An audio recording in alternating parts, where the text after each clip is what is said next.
উত্তরাখণ্ডের যাত্রাপথে পাহাড়ি সুড়ঙ্গ, মায়াবী নদী আর ট্রাফিক থেকে বেরিয়েই এগিয়ে যাচ্ছিলাম আমাদের গন্তব্যে।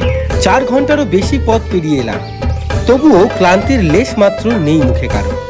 চারিপাশে কি অপরূপ সুন্দর দৃশ্য, চোখ না মেলা এমন সুন্দর স্বপ্নপুরী। তা আমাদের গন্তব্য ছিল উত্তরাখণ্ডের একটি ছোট্ট গ্রাম, নাম নাল্ড।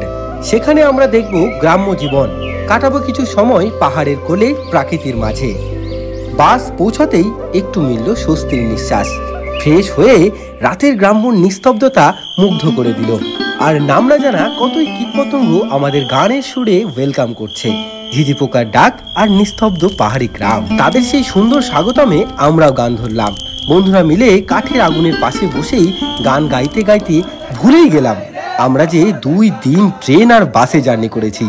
প্রতিটা নিঃশ্বাস, প্রতিটা মুহূর্ত যেন শিখিয়ে নিলাম জীবনের আসল আনন্দ কত সহজে ধরা দেয়।